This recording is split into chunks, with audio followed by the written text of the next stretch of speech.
हकीकत यह है कि 60-40 की लड़ाई है, कहीं कहीं पर 50-50 की है, कहीं पर 60-40 की है। तेजस्वी यादव ने असदुद्दीन ओवैसी को एक्सट्रीमिस्ट कह दिया।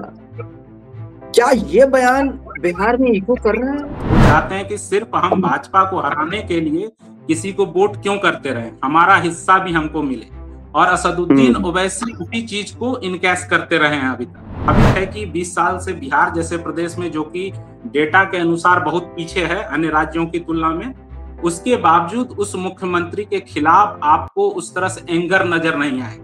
सैनी के नाम की घोषणा हुई उप मुख्यमंत्री पद को लेकर, तो बड़ा रोष नजर आया मुसलमान तबके से। दलित मुस्लिम का कॉम्बिनेशन है। क्या बहुजन वोटर है जो बिहार का, वो आरजेडी से खौफजदा है, आरजेडी की तरफ कम जाना प्रेफर करता है क्या? तो राजद की सबसे बड़ी मजबूती है, वही राजद की सबसे बड़ी कमजोरी, और राजद नेतृत्व ये बात समझती है।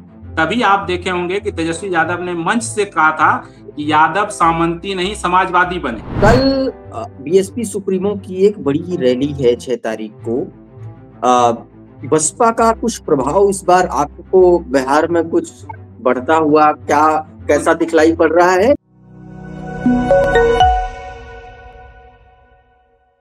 नमस्कार, मेरा नाम प्रशांत है और आप देखना शुरू कर चुके हैं खुदरंग, और मेरे साथ इस वक्त वरिष्ठ पत्रकार विवेकानंद सिंह जी हैं।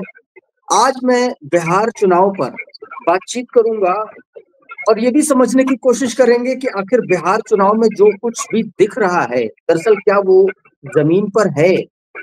जमीन की असल सच्चाई क्या है? क्या वाकई में आरजेडी या कांग्रेस ने या महागठबंधन ने जिस तरीके से माहौल बनाया है, क्या जमीन पर भी वही स्थिति उसकी है या कुछ उससे अलहदा है? जानेंगे कि पहले चरण में क्या कुछ होने जा रहा है। इन तमाम सारी बातों पर बातचीत करेंगे, तमाम सारे मुद्दों पर समझने की कोशिश करेंगे। विवेकानंद जी, आपका बहुत बहुत स्वागत है सबसे पहले तो। जी नमस्कार, धन्यवाद। सर, मुझे ये बताइए कि चल क्या रहा है बिहार में, क्योंकि हर आदमी यही पूछ रहा है और उसके लिए मुझे लगा कि यहीं से पूछना चाहिए, क्योंकि ये बड़ा सवाल है, समझ में नहीं आ रहा है क्या चल रहा है। नहीं देखिए, बिहार में है क्या कि बिहार में जब भी चुनाव हो तो चुनाव एक उत्सव हो जाता है बिहार में। तो है क्या कि पब्लिक पार्टिसिपेशन इतना ज्यादा होता है कि लोग, मतलब ये लगता है कि पॉलिटिकल पार्टी से ज्यादा समर्थकों में बेचैनी है कि उसकी सरकार आए, या वो जीत रहे हैं कि वो हार रहे हैं, ये आपको पूरा ध्वनित होगा वहां से, बिहार से। तो इस कारण, और खास करके अभी सोशल मीडिया के समय में, आपको ये समझ में नहीं आएगा कि कौन जीत रहा है। आप जैसे जैसे नैरेटिव्स को सुनेंगे, मतलब किसी की बात लगेगी एकदम सरकार जा रही है, किसी की लगेगी एकदम सरकार बड़े बहुमत से आ रही है। हकीकत यह है कि 60-40 की लड़ाई है, कहीं कहीं पर 50-50 की है, कहीं पर 60-40 की है। एक्चुअली में बिहार में यह है कि अंततोगत्वा चुनाव, तमाम मुद्दे अपनी जगह पर हैं, होना सामाजिक समीकरणों पर ही है।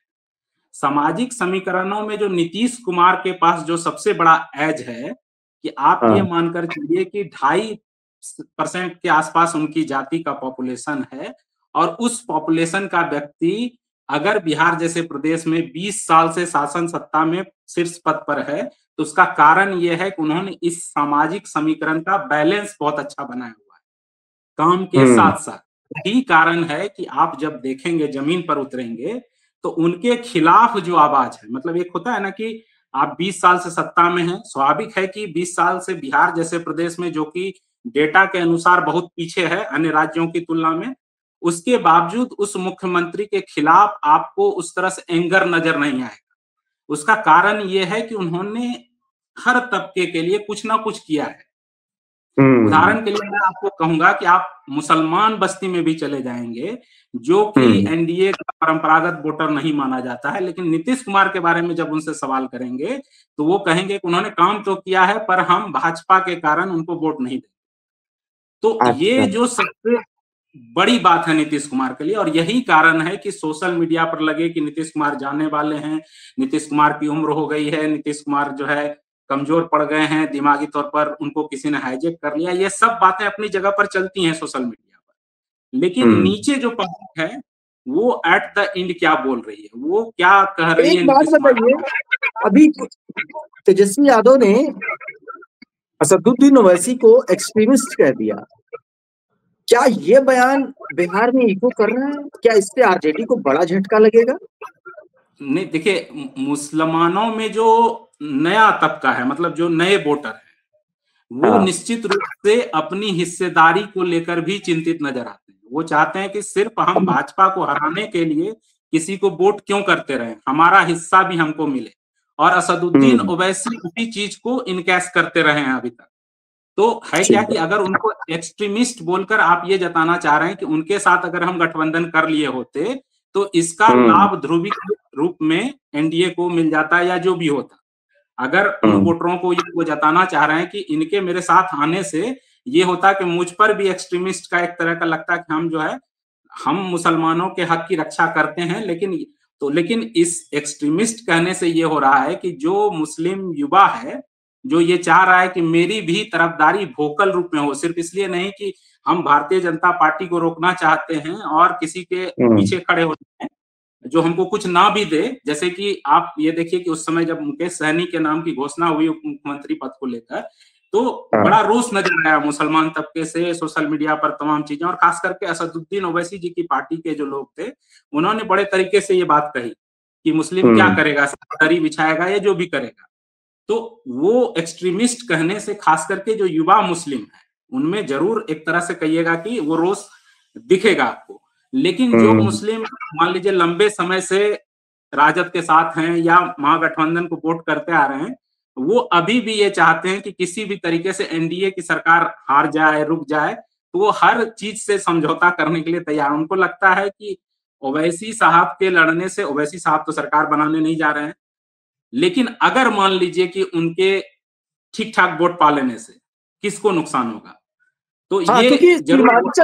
सीमांचल का जो इलाका है, लोग बताते हैं, आप तो बेहतर ज्यादा अच्छे से बता पाएंगे कि सीमांचल में बताते हैं कि जो किशनगंज या ये सब तमाम जो इलाके हैं, यहाँ वो बताते हैं कि बहुत अच्छा प्रभाव और अच्छा उन्होंने फाइट भी किया अभी चुनाव में। तो पिछले पिछले इन पिछले इलाकों में क्या स्थिति बन रही है? क्योंकि ये तो सेम काइंड ऑफ वोटर है, आरजेडी का भी और एआईएमआईएम का भी। नहीं देखिए, एकदम बिल्कुल सीमांचल में क्या है कि वहां पर मुसलमान आबादी कई विधानसभा में 70% तक है। तो स्वाभाविक है कि हाँ। वही तय करते हैं कि कौन विधायक बनेगा। और जब वो तय करते हैं तो पिछली बार आपने देखा कि 5 जो एमआईएम के विधायक हैं वो जीत कर आए थे सीमांचल से। अच्छा, बाकी जगहों पर यहाँ पर बहुजनों का भी बड़ा अच्छा कॉम्बिनेशन है, और बहुजन बिहार के बारे में ये कहा, क्या ये सच बात है? मैं इसीलिए आपको जोड़ना पर माफी के साथ आपको टोका मैंने। जी। क्या ये भी है कि जो दलित मुस्लिम का कॉम्बिनेशन है, क्या बहुजन वोटर है जो बिहार का, वो आरजेडी से खौफजदा है, आरजेडी की तरफ कम जाना प्रेफर करता है क्या?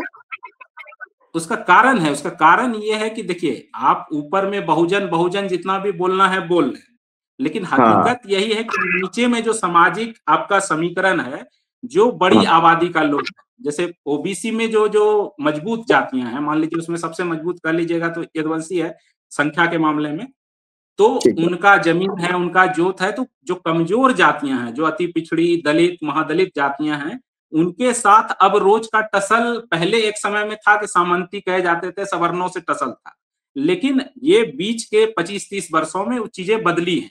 बदली ऐसे हैं कि अब ये हो गई है कि आप ये मानिए कि उनकी लड़ाई किससे होती है, कौन है जो कि उनके जमीन जायदाद पर अपना जो है कब्जा जमाने की कोशिश करते हैं, कौन जो है बालू के ठेका में शामिल, ये सारी चीजें कौन जो है उनको जो है नीचे में रोज की उनकी भिड़ंत होती है, ये सारे कारण। और वो टैलेंटली आज नीतीश कुमार के मुख्यमंत्री 20 साल से बने होने का एकमात्र यही कारण है, एकमात्र बड़ा यही कारण है। क्योंकि आप ये देखिए कि 2014 का चुनाव नीतीश कुमार अकेले लड़ते हैं और उनको मात्र 2 सीटें आती हैं। तो समीकरण ही महत्वपूर्ण है, सिर्फ काम। अगर 2005 से 10 में जो नीतीश कुमार ने काम किया, उस काम को अतुल्य काम कहा जा सकता है बिहार के लिए। किसी से भी आप पूछ लेंगे, जो नीतीश कुमार हार्डकोर विरोधी होंगे, वो भी एडमिट करेंगे कि 5 से 10 में जो नीतीश कुमार ने काम किया वो लाजवाब था। इवन राजद वाले लोग कहेंगे। लेकिन उसके बावजूद जब 14 का चुनाव अकेले लड़ते हैं वो, तो उनको 2 सीटें मिलती हैं, वो भी उनके लव कुश समीकरण वाली सीटें। पूर्णिया से जो संतोष कुशवाहा अभी राजद में चले गए हैं वो जीते थे, और उनके नालंदा की सीट। तो इसका मतलब ये है कि सामाजिक समीकरण नीतीश कुमार के साथ होने से बीजेपी के, वो भाजपा सवर्ण के साथ जाना अति पिछड़ी दलित जातियां कंफर्ट महसूस करती हैं वनिस्पत आरजेडी के लोगों के साथ। उसका एक जो सबसे बड़ा कारण क्या है कि अभी भी आप देखेंगे कि सत्ता से इतने वर्षों से बाहर रहने के बाद आपको नीचे में ध्वनित ऐसा दिखाई देगा कि जैसे गाने भी मान लीजिए वो समाज का एक क्या कहेंगे रिफ्लेक्शन ही है ना कि तेजस्वी सरकार तो फला यादव रंगदार बनतो या जो भी ये गाना जो चलता है, मान लीजिए किसी ने भी गाया लेकिन उसको पसंद करने वाले भी हजारों लोग हैं। तो इस उसको खराब कहने वाले भी लोग हैं उसी समाज से, लेकिन उसको अच्छा कहने वाले भी लोग हैं। इसका मतलब क्या है? इसका मतलब है कि वो एक टेंडेंसी मन में घूम रही है कहीं ना कहीं, और उसका असर ये होता है कि वोटिंग के रोज आप देखेंगे कि जहां पर कि 30-35% आबादी है मुस्लिम यादव की, उसके बावजूद वहां पर वो चुनाव हार जाते हैं। वो 5 से 10% वोट गेन नहीं कर पाते हैं दूसरे। इवन उस समीकरण से क्या ये जो गाने की पॉलिटिक्स आप बता रहे हैं, क्योंकि प्रधानमंत्री ने भी अपनी एक रैली में इसका जिक्र किया, उन्होंने कट्टा और तमाम सारी बातों का वो अक्सर इस बात का भी जिक्र करते रह रहे हैं। और अभी मैं पोस्ट पोल एनालिसिस 2020 का देख रहा था, तो उसमें एक बात मुझे बड़ा सरप्राइजिंग लगी। उसमें ये कहा गया कि शुरुआती चरणों में चुनाव में आरजेडी आगे चल रही थी, और जब ये एक सेंटिमेंट फैला तो आरजेडी के कार्यकर्ताओं ने एक तरीके से वो उग्रता पर उतारू हो गए, और उसके बाद आगे के जो चरण थे इलेक्शंस के, वहां पर फिर डिक्रीज होना का नंबर डिक्रीज होता चला गया। क्या वही स्थिति आरजेडी के साथ इस चुनाव में भी बनने जा रही है क्या? एकदम ये देखिए ये होता ही है कि अगर जैसे जैसे ओपिनियन पोल में कई बार जैसे मान लीजिए कि इसको लोग कहते हैं कि स्ट्रेटेजी के साथ भी मान लीजिए एनडीए की तरफ से या सत्ताधारी दल ये करवाती है। जैसे ओपिनियन में ये दिखा कि तेजस्वी यादव मुख्यमंत्री चेहरे के रूप में पहली पसंद है बिहारियों। तो इससे ध्वनि क्या हुआ कि भाई भैया की सरकार आ रही, और भैया की सरकार आ रही है तो क्या होता है कि उनके समर्थकों में एक उबाल स्वतः कि भाई मेरी सरकार आ रही है। अगर उनके वोट जो क्यों कहना पड़ रहा है ये बात, एक बड़ी आबादी को जो उनके समर्थक हैं उनके वोटर हैं, वो उनकी जितनी बड़ी ताकत है उतनी बड़ी कमजोरी चुनाव के समय में उनका एक मुंह लोगों को वो जो 90 से 2005 का काल है उसकी तरफ ले जाता। 90 से 95 लालू जी जो भी किए जैसा भी किए बहुत हद तक उसमें मान लीजिए सोशल जस्टिस का एलिमेंट था, लेकिन जब से वो चारा घोटाले की तरफ मान लीजिए फंसते हैं और राबड़ी जी मुख्यमंत्री बनती हैं, उसके बाद से जो बिहार की स्थिति हुई 2005 तक, नो वन कैन डिनाई कि वहां पर स्थिति बहुत खराब हुई थी लॉ एंड ऑर्डर की। सड़क बिजली पानी मतलब आप समझिए कि ध्वस्त थी व्यवस्था, और उस व्यवस्था को नीतीश कुमार ने एक तरह से कहिए पटरी पर लाया है। ये ठीक है कि अभी आप ये समझिए इस बार के चुनाव में एक चीज ये स्पष्ट है कि नौकरी वाला जो मुद्दा है, दरअसल देखिए बिहार 14 करोड़ आबादी है, आप ये समझिए कि उसकी अपनी एस्पिरेशन है, यूथ बड़ी संख्या में है, तो स्वाभाविक है कि हर आदमी चाह रहा है कि वह सरकारी नौकरी हो जाए, तो और सरकारी नौकरी का एक क्रेज है। अब उसको फुलफिल कैसे करेंगे? मान लीजिए कि 2 करोड़ समथिंग मतलब 60-70 लाख के आसपास परिवार है बिहार में, और उसमें अगर जिस परिवार मान लेते हैं कि उसमें 22 लाख नौकरियां हैं सरकारी, 23 लाख बिहार में, अभी हम 23 लाख परिवार नहीं 50 लाख परिवार माइनस कर दें, अगर 2 करोड़ परिवार में भी सरकारी नौकरी नहीं है तो 2 करोड़ सरकारी नौकरी दे पाना क्या संभव है? ये सभी लोग सोच रहे हैं। लेकिन देखिए तेजस्वी यादव ने इस नारे को क्यों दे दिया या क्यों किया होगा? क्योंकि वो उस युवा एस्पिरेशन को भुनाना चाह रहे हैं कि मुद्दा बने सरकारी नौकरी। हो सकता है कि उनके मन में हो कि कल क्या होगा देखा जाएगा। प्रैक्टिकली पॉसिबल है? क्योंकि मैंने कई लोगों से बातचीत की, क्या आज के दौर में ये पॉसिबल है? आप कोई अगर ऐसा कहेगा, हम कहते हैं कि भाई पूरे देश भर में अगर हम कहें कोई की 2 करोड़ नौकरी 2.5 करोड़ नौकरी एक साथ दे देंगे सरकारी, तो ये बहुत अतिरेक वाली बात होगी। आज देखेंगे कि सरकारी व्यवस्था अगर जो चल रही है, मुश्किल से अगर 50 लाख नौकरी किसी राज्य में सरकारी हो जाए तो वो राज्य में हम मानेंगे कि बड़ी व्यवस्था को चला रहा है। उसके लिए जो बजट चाहिए, अब 3,17,000 करोड़ का बजट है बिहार का, और अगर इन सभी लोगों को खाली सैलरी दिया जाए तो उसमें हालत खराब हो जाएगी सरकार। मतलब तो ये दो चार बजट तो ऐसे ही चले जाएंगे मुझे लगता है सैलरी में। ये विशुद्ध रूप से सिर्फ नौकरी, दरअसल तेजस्वी यादव को लगा कि भाई एक नैरेटिव बिल्ड करना है कि हम नौकरी की बात कर रहे हैं, और अगर जब कहते हैं ना कि जब ख्याली पुलाव पकाया जाए तो घी कम क्यों डाला जाए, तो मतलब अगर हाँ हमने कोई ऐसा चीज किया है तो उसमें इतनी चीजें दी जाए। लेकिन देखिए यही है कि यहाँ पर ये गलती उनसे ये हो रही है कि जब आप कोई भी मान लीजिए 10 लाख उन्होंने 2020 के समय कहा था पहली कलम से 10 लाख सरकारी नौकरी, वो हाँ जस्टिफाइड था और उस पर लोगों ने भरोसा भी किया था। लेकिन इस बार क्या युवा भरोसा कर पाएगा?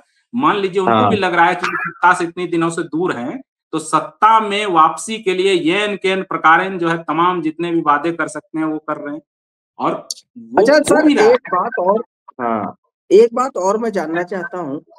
कल बीएसपी सुप्रीमो की एक बड़ी रैली है 6 तारीख को। अ, बसपा का कुछ प्रभाव इस बार आपको बिहार में कुछ बढ़ता हुआ क्या, कैसा दिखलाई पड़ रहा है? और इसका नुकसान किसको हो रहा है? मतलब कि बहुजन समाज पार्टी का उदय अगर बिहार में हो रहा है तो इससे सबसे बड़ा नुकसान किसको हो रहा है? नहीं देखिए, बहुजन समाज पार्टी की जहां तक बात है तो वो जो आपका क्या कहते हैं कि जो शाहाबाद का थोड़ा सा रेंज है और यूपी से सटा हुआ जो इलाका है वहां पर बहुजन समाज पार्टी के जो उम्मीदवार हैं, एक विधायक पिछली बार बने भी थे जमा खान, वो चैनपुर हाँ, करके एक विधानसभा है। चैनपुर, लेकिन हाँ। जो ओवरऑल बिहार में जो बसपा के उम्मीदवार लड़ते हैं वो बेसिकली एक तरह से कहिएगा कि जो दूसरे दलों में छट गए हुए प्रत्याशी होते हैं वो बसपा से टिकट लेकर अमूमन लड़ते हैं। और ये है हाँ कि जो रविदास कम्युनिटी है वो बसपा को जो भी 1% 1.5% हर बार उनको वोट आता रहा है, उसका कारण ये है कि वो ये मानते हैं कि हमारी बहन जी की पार्टी मजबूत होगी तो इसलिए हम वोट कर देंगे। बसपा का वैसा हाँ। कोई इम्पैक्ट होगा ऐसा मुझे नहीं लगता है। हालांकि कांग्रेस ने इवन जो बसपा के हम्म, वोटर हैं रविदास कम्युनिटी, उसको हम्म, अपनी तरफ करने के लिए ही कांग्रेस के जो प्रदेश अध्यक्ष हैं राजेश राम, अमूमन हम्म, सवर्ण प्रदेश अध्यक्ष अधिकतर होते थे बिहार में, मदन मोहन झा थे, हाँ अखिलेश सिंह थे। लेकिन इस बार कांग्रेस ने उसको थोड़ा सा बदलने की कोशिश की और राजेश राम को जो कि रविदास समाज से आते हैं वो देने की कोशिश की, इसलिए कि उसमें से इनवारी कर सके। लेकिन वहां पर भी हमको लगता है कि जो महादलित कम्युनिटी है, जो रविदास कम्युनिटी और भी अन्य जो दलित कम्युनिटी है जिसके कि उस तरह से लीडर आप कहेंगे बिहार में ऐसे दिखते नहीं है, वो अमूमन बट जाते हैं हिस्सों में। थोड़े वोट राजद को भी जाएंगे, थोड़े बसपा को भी जाते रहे। जो पढ़ा लिखा नौकरी पेशा तबका के लोग हैं वो ये समझता है कि बहन जी हमारी आवाज है तो वो वोट जाता है। कुछ एक उम्मीदवार जो लोकल लेवल पर इन्फ्लुएंसर हैं वो लोग थोड़ा सा आप कहिएगा उनको वोट आएंगे मेरे ख्याल से। इसके अलावा बसपा के लिए वहां पर बहुत ज्यादा संभावना मुझे तो नहीं दिख हम्म, रही है। हाँ लेकिन ये जरूर है कि उनका हम्म, वोट परसेंट बहुत मायने रखता है कि वो किस तरफ जाएगा। अगर वो आरजेडी की तरफ ज्यादा शिफ्ट कर जाए बसपा की जगह तो वो बड़ा फैक्टर हो सकते हैं, क्योंकि 5% के आसपास उनकी भी आबादी है बिहार, हम्म, रविदास समाज। एक आखिरी सवाल आपसे करूंगा मैं। कल पहले चरण का मतदान है और तमाम सारे दिग्गज हैं, इसी में सम्राट चौधरी हैं, इसी में तेजस्वी यादव हैं, इसी में मोकामा की सीट है, इसी में मैथिली ठाकुर है, मतलब तमाम ऐसी वीवीआईपी सीट्स भी हैं जिन पर मतदान होना है। मैं ये जानना चाह रहा हूं कि पहले चरण की जो 121 सीटों पर मेरे ख्याल से जो वोटिंग है, जो मतदान है, इसमें आप अपर एज किसका टेक पा रहे हैं? महागठबंधन वर्सेस एनडीए की अगर बात नहीं मैं देखिए, मैं जो नीचे गया मैंने, जैसे मैं बांका जिले की बात करूं वहां तो हालांकि 11 तारीख को मतदान है, करें। हाँ चूंकि मेरा घर है बांका डिस्ट्रिक्ट में। लेकिन जी। जो मुंगेर या इस तरह से जो भी पहले चरण वाले इलाके हैं, हाँ, देखिए सारण, लड़ाई, वैशाली, समस्तीपुर, हाँ, बेगूसराय, लखीसराय, खगड़िया, मुंगेर, ये सारे इलाके जो। हाँ सारे इलाके हैं। तो इसमें क्या है कि मान लीजिए लड़ाई में एज हमको हमारे हिसाब से अगर कहिएगा वो हाँ, एनडीए को है, क्योंकि एनडीए को इसलिए एज है कि देखिएगा जाति, देखिए कोई एक जाति या चार जाति के समुच्चय से चुनाव जीतना ठीक है, भले संख्या जिसकी भी ज्यादा हो, हाँ, जातियों का समुच्चय किसी भी व्यक्ति के प्रति मुद्दे क्या है, कैसे किस आधार पर वोटिंग हो रही है, नीतीश हम्म, कुमार के प्रति, नेम नीतीश कुमार है, उनके प्रति साफ साफ आपको कोई एंटी इनकम्बेंसी नजर नहीं आएगी, दो चार मुद्दों को छोड़कर। जो थी भी हम्म, तो 10,000 का हम्म, जो आप कहिएगा वो जो उद्योग के लिए 1.5 करोड़ के आसपास महिलाओं को दिया है उन्होंने, और जो 1100 हो गया वृद्धा पेंशन वाला, ये दोनों बड़े मतलब कहिएगा कि असरकारक चीज होंगे। इसमें नौकरी का ही एकमात्र मुद्दा है सरकारी वाला, जो युवाओं को थोड़ा सा मतलब across the caste otherwise Nitish Kumar के खिलाफ अगर कोई जो वॉइस आपको दिखेगा वो एक जाति के 90% नहीं है, जी बड़ा ऐसा रिसेंटमेंट नहीं है। मतलब आप जो एक परिवर्तन के लिए जो दिखना चाहिए, जो दिखना चाहिए, चूंकि 5 दल एक साथ हैं और सामाजिक समीकरण पर ही चुनाव होंगे बिहार में। मैं बार बार कहता हूं, नहीं तो प्रशांत किशोर ने जितने मुद्दे उठाए, जिस तरह से सब कुछ किया, जिस तरह से मान लीजिए उन्होंने साधन संसाधन में भी कोई कमी नहीं रखी, उसके बावजूद आप देख रहे होंगे कि तमाम ओपिनियन पोल या जो भी, और जो मैं भी कह रहा हूं, जमीन पर वो नहीं है। सोशल मीडिया पर उनकी वीडियोस वायरल हैं, लाखों लाखों लोग व्यू जा रहे हैं, लेकिन नीचे में जो वोटिंग है, वोटिंग का पैटर्न बिहार में वो 80% वोटिंग पैटर्न सामाजिक समीकरण पर होगा। 20% जो है वो कैंडिडेट कौन है, कैसी छवि है, क्या है, नहीं है, वो तमाम चीजें मैटर करेंगे। कुल मिलाकर मेरे हिसाब से 60-40 का मामला है। 60% के हिसाब से आप ये मानकर चलिए सीटें इसमें से वो एनडीए के हिस्से में जाएंगी। 40% सीटें आप ये मानकर चलिए कि महागठबंधन के हिस्से में जाएंगी। जैसे राघोपुर है, राघोपुर में भी इस बार जो है वो आप कह सकते हैं कि तेजस्वी के लिए थोड़ी चुनौती की स्थिति अगर बन रही है, तो वो अपने आप में एक मान लीजिए वो है। हालांकि सम्राट चौधरी भी जहां से लड़ रहे हैं, सम्राट चौधरी के हार जीत में जीत जाएंगे वो लगभग ये मानकर चलिए, लेकिन उस हार जीत में प्रशांत किशोर के जो कैंडिडेट हैं उनकी भी अपनी भूमिका हो सकती है, क्योंकि वो जो समुदाय है, मान लीजिए राजपूत समुदाय के उम्मीदवार है, राजपूत एनडीए का वोटर रहा है, तो क्या वो जाति देखेगा या पार्टी देखेगा? जैसे काराकाट में उपेंद्र कुशवाहा के साथ हुआ था लोकसभा चुनाव के समय, तो क्या ऐसी स्थिति बन सकती है? कुछ एनडीए तभी हारती हुई दिखेगी आपको जब उनका जो वोटिंग समीकरण है वो टूटता दिखेगा। अदरवाइज मुद्दे के आधार पर या किसी भी चीज के आधार पर कोई हार वार की चीजें मुझे नजर नहीं आ रही। मतलब अगर एनडीए कहीं पर हारता है तो साफ तौर पर उनके समीकरणों में सनमारी होगी, तभी वो हारती हुई दिखेगी। ठीक है विवेकानंद जी, बहुत बहुत शुक्रिया हमको इंसाइटफुल कन्वर्सेशन के लिए। बहुत बहुत धन्यवाद आपका, और आप सभी दर्शकों का भी बहुत बहुत शुक्रिया, बहुत बहुत धन्यवाद। आप जुड़े रहिए आपके अपने चैनल खुदरंग के साथ। नमस्कार।